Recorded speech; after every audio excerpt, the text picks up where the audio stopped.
Congressman Fred Keller and Senator Pat-Toomey spoke Monday afternoon at the Miller Center in Lewisburg on a variety of topics, but the main focus was on the recent shootings in Ohio and Texas. The fact that we've worked with Senator Toomey and Representative Keller so closely actually shows that it's not even just a bipartisan issue, it's a nonpartisan issue, right? Nobody can get up and say, we like gun violence, right? So what we really have to do is just take a deep breath and recognize that there is a lot of common sense legislation out there. Things like Representative Keller worked on last year, taking firearms from convicted domestic abusers, right? This is something we all agree on.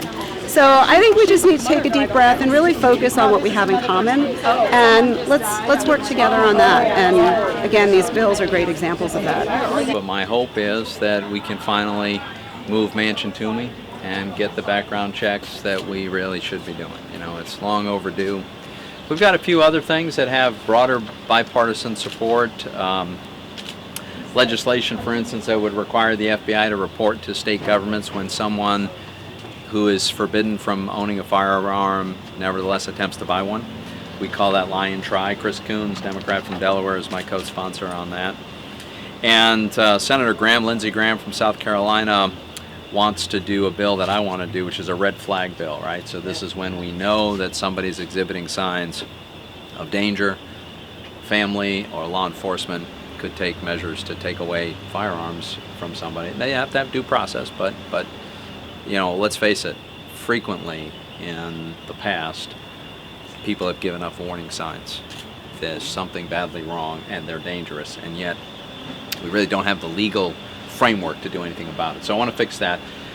But I will say my priority is going to continue to be Manchin-Toomey. I spoke with Joe Manchin this morning. He is still 100% on board. The president is very open to doing something. He didn't commit to this, but he is very open to this conversation. I think he understands the merits of having a more thorough background check system. I spoke with Senator McConnell this morning, and he's open to continuing the conversation. So I'm not promising or guaranteeing an outcome here, but I am promising to continue the effort, and I do think we are in a somewhat different environment where maybe we can build the momentum.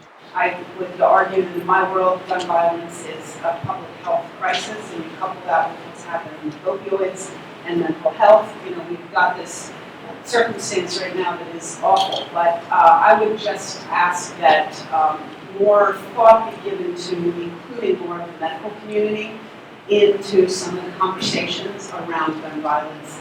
Yeah, I would just say we're not going to make huge progress on this until we figure out the mental health piece of that. And that's not going to come from me and Fred. It's going to come from the people who have the expertise, who are out on the front lines dealing with this every day. So I certainly welcome the input of our mental health professionals because this is a really tough problem.